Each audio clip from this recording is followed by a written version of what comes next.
Okay, these are important items in Dad's will.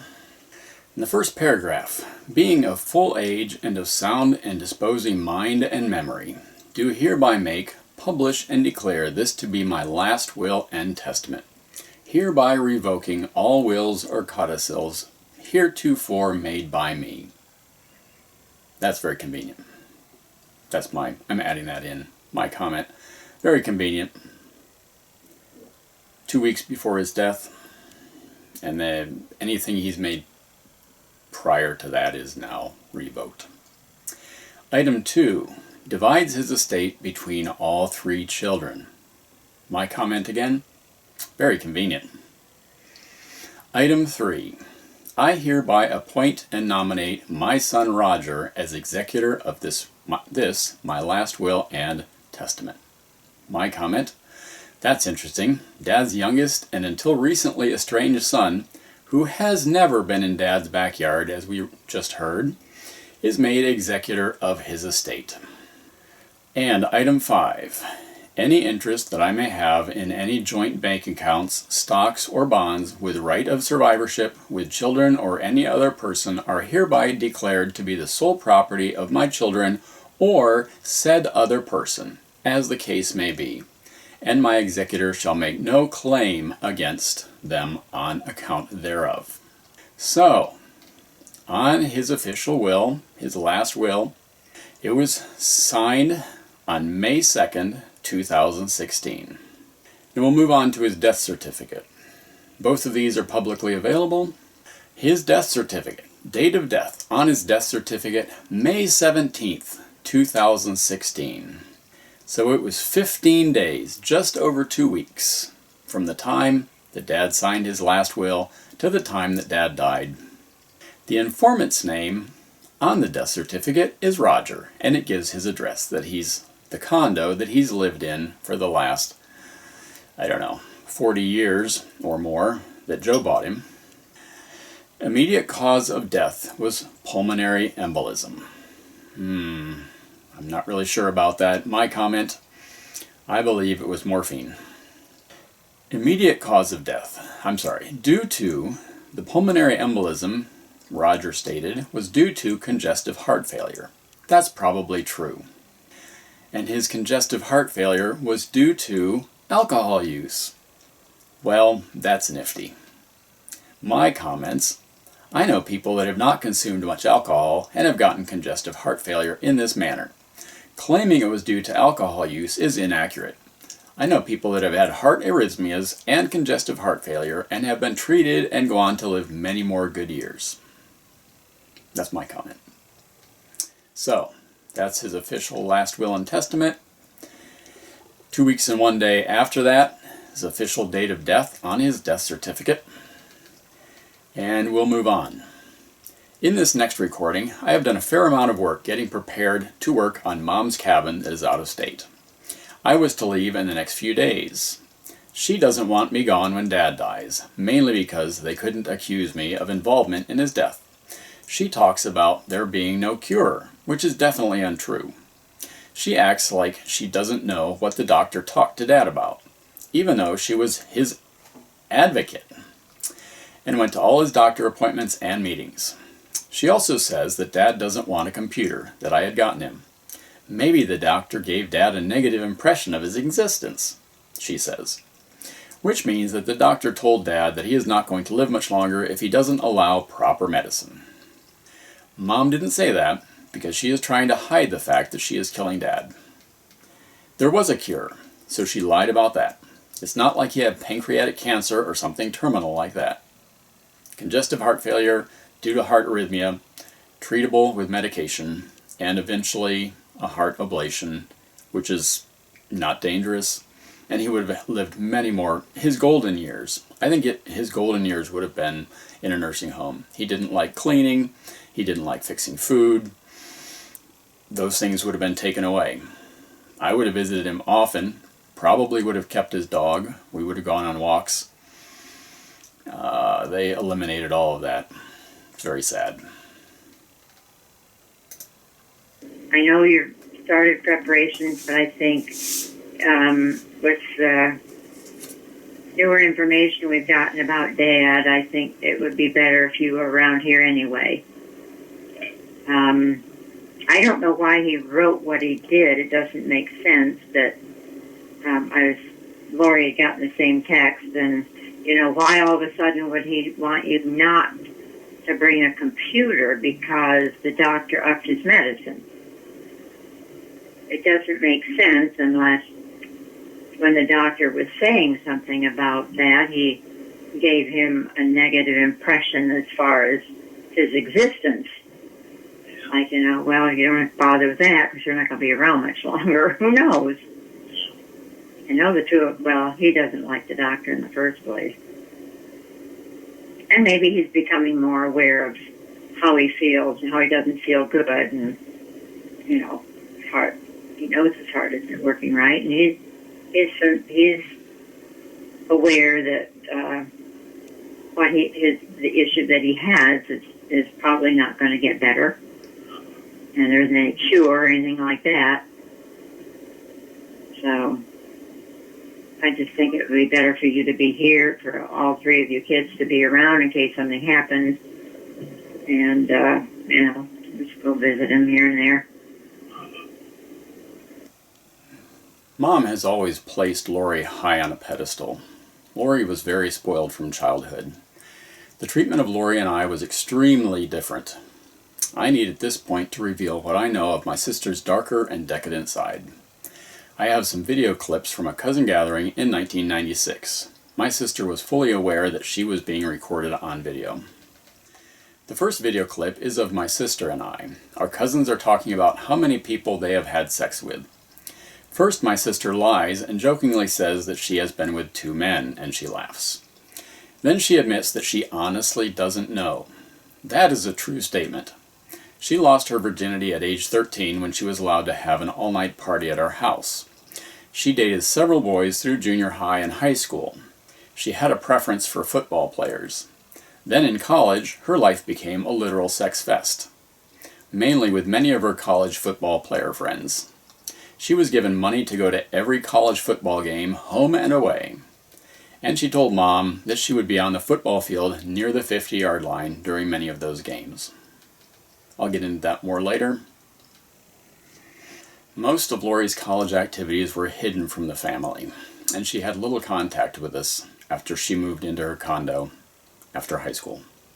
We had at least 5 family meetings that she attended during her freshman year of college, which was almost the only time I saw her. At each of those meals, she bragged about the college football players that she was dating. At each meal, they were all different men. It was very exciting for her, as they were well known and on TV. During this time, I was in my sophomore year of college. I was still living at home in a musty room in Mom's basement. I was working approximately 30 hours per week, and Saturday was my only day off. I did the bulk of my homework and studying on Saturdays. For the first 5 weeks of football season, during Lori's freshman year, Mom came down and interrupted my studying to tell me that I should come watch the football game. This was when Mom told me that Lori was supposed to be on the field around the 50-yard line, and we might be able to see her on TV. I usually needed a break from studying, so I went upstairs to watch part of the game. At week 6, I had a lot of homework and was very busy studying. When Mom came down, I said, "I'm happy for Lori that she is able to go to the football games, but this is my only full day to study. I have a lot of homework, and I need to keep studying." Lori went to all the football games, home and away. I'm very sure that if Lori's current boyfriend was spending the night with another girl or cheerleader, that Lori found herself another football player to share her room with. And here's the video. Lori?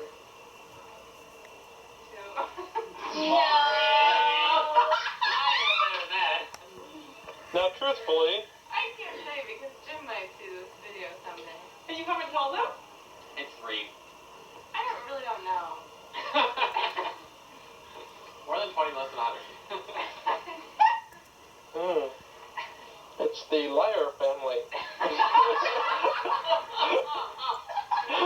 The liar gene. Lori was given a massive amount of money for clothes. Every family gathering or family meal, she had on a new stylish outfit. I have not seen her wear the same outfit twice after high school. She loves clothes shopping. It's very likely that she has spent more on clothes alone since high school than I have on everything I have bought in my lifetime. Cars, houses, food, clothes, utility, etc. I didn't think about it at the time, but Lori would have been given money for travel, food, and lodging to go to the away football games. I had never been to a college football game and had no idea of the expenses involved. I was given nothing during college, except tuition and some money for books needed for college. Mom did not give me enough money to just go buy new books. I got nothing even for basic necessities, nothing for gas, insurance, or any car expenses, nothing for eating out, clothes, and definitely nothing for any form of entertainment. I approached Mom 2 times during this year for less than $200 that I needed for car parts for various repair problems. She turned me down both times saying, "I can't afford it. Joe isn't helping much. I'm paying for everything." I knew that wasn't true, and remembered thinking to myself, if you cut back a little on Lori's extravagant spending, you could help me with basic necessities. Fortunately, the manager at the service station I worked at loaned me money for parts. I always paid him back. In this next video clip, my cousins are talking about the most interesting place that they have had sex. I didn't know about it at this point, but my sister had been given several Caribbean vacations with whoever she was dating or interested in at the time. Some of these came up later at family discussions. Lori did know at the time that I was not supposed to know about these trips. She had been drinking some alcohol and was clearly thinking about one of these Caribbean trips. Mid-sentence, she realized that I was not supposed to know about the trip that she was bragging about. She changed her story at that point and said her most interesting sex location was in the ocean, which is true, but it was in the Caribbean. And then she says she realizes I'm not supposed to know about her vacations, and she finishes with, in Maine, actually. For those that don't know, the ocean in Maine is very cold year-round. At the end of the clip, she looks directly at the camera, and it's obvious she is not happy that she has been caught lying on camera. That was fun. Wait, Lori. Yes. I am a virgin. Well, no different. I don't know, whatever. It's in the ocean. In Maine, actually. In the ocean in Maine, Burr! and he had anything sticking out at all? Jeez.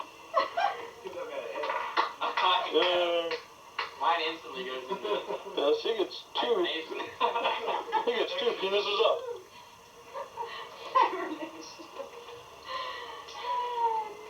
Oh boy. So that's it in the ocean in Maine?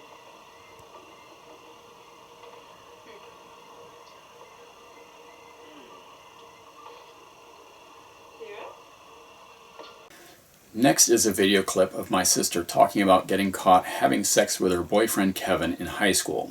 She lies about the duration of time that they had been dating. She says 2.5 years.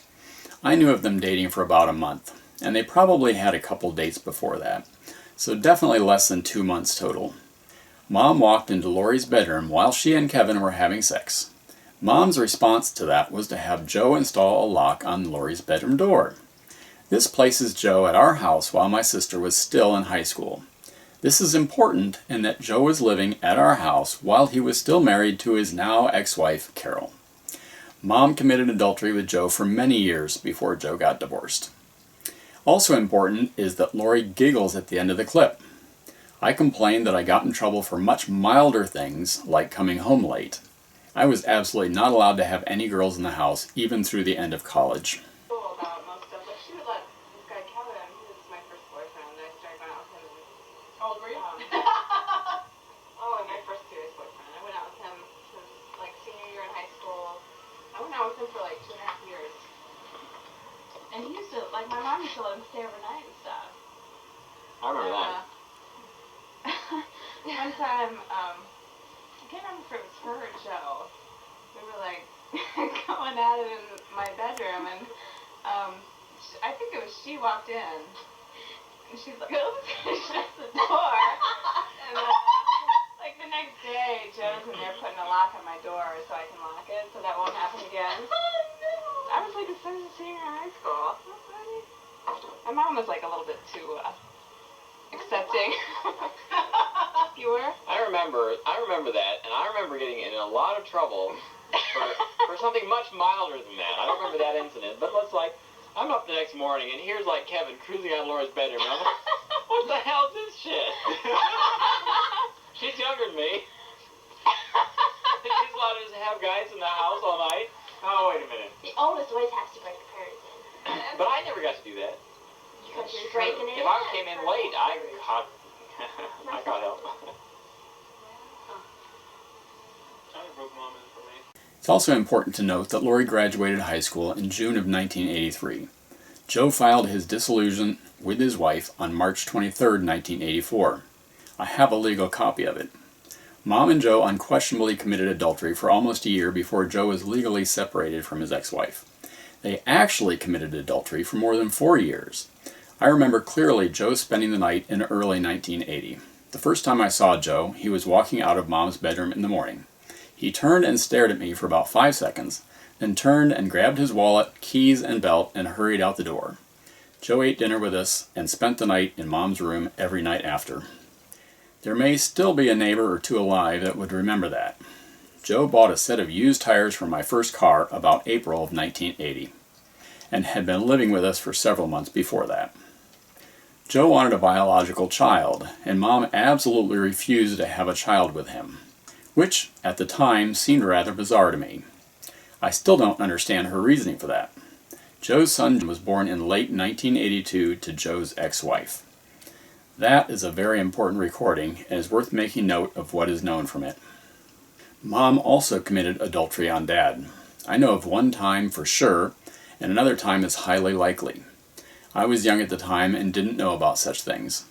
One of the neighbors told Dad about Mom sneaking out late at night and spending the night at the man across the street's house. I remember his name. Dad was very upset about that, and he and Mom had a big argument over it. Her main defense was, "Why are you making such a big deal of this? It's nothing." Her closing statement was similar to the other time that I suspect she cheated on Dad. She said something to the effect of, "Well, even if so, what are you going to do about it?" Leaving me and Dad with an uneasy feeling both times, and not really denying it. Looking back, it was a very narcissistic way to handle it, not fully denying it and leaving it in doubt.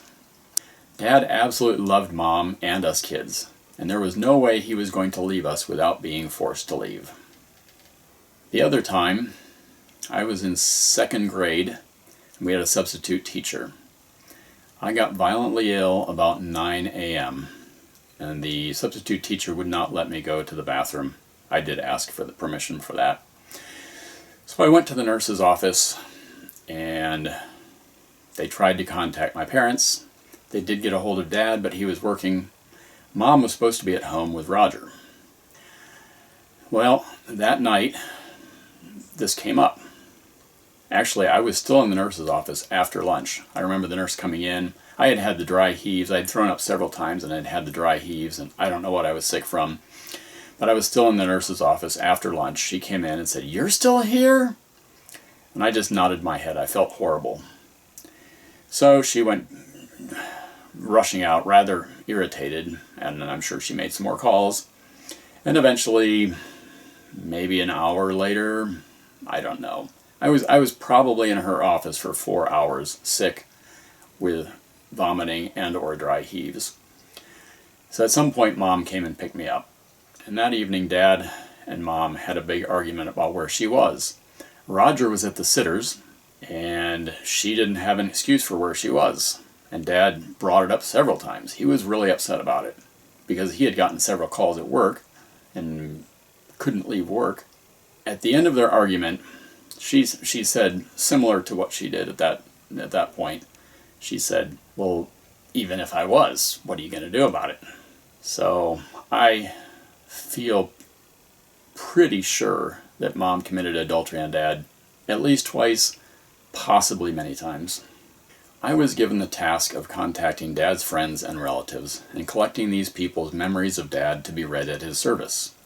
Dr. Lori sent me her thoughts via email. I still have a dated and time-stamped copy of it.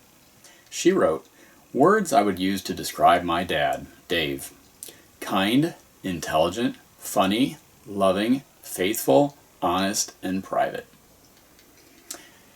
My dad and I didn't get together or didn't talk or get together much over the years. I sent him cards for Christmas, birthday, and Father's Day, and occasionally gifts. I think he had anxiety that kept him from being able to do certain things. He only was to our house once in 18 years since my kids were born. My 3 kids never knew him. When he got sick earlier this year, we reached out to offer help, but he didn't accept until the end. Fortunately, when he did get into the nursing home, he wanted visitors, and we were able to see him regularly for a few weeks until he died. It was, for me, a nice time to reconnect. Even though he didn't feel well, he always had a happy demeanor and never really complained about anything. He was appreciative for everything we did for him. This shows some of Dr. Lori's extremely narcissistic personality disorder. Firstly, she is implying that it was Dad's fault that he didn't see her or her family. This is extremely untrue. She did in fact send Christmas cards, birthday and Father's Day cards. Dad would then try to contact her via phone, email, and written letters. For several years, Dad would contact me when he couldn't get an answer from Dr. Lori. He would explain that he had gotten a Christmas card and birthday card from Dr. Lori, but tried to contact her many times through different modes and couldn't get an answer back. I would then contact Lori via phone, email, and later by text, which she normally answered me through. Most of the time, I wouldn't get a reply. Sometimes she would send a short answer that they were very busy.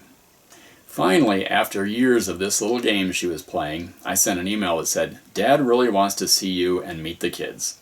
I will get his hair and beard trimmed up, get him nice clothes, and bring him to any restaurant of your choice. Just let me know where and when, and I will have Dad there." There was a longer delay than usual in her response. Then she replied coldly, "I told you, we are very busy." I tried and tried for years to help Dad get together with his daughter and her family. Dr. Lori had no intention of seeing Dad. The Christmas cards and birthday cards were some sick narcissistic way to torture Dad. He would have been better off if she didn't contact him at all. That whole sick game was very hard on Dad. The above-mentioned email about Dad has a tactic that Mom, Dr. Lori, and Dr. Roger like to use: insinuating.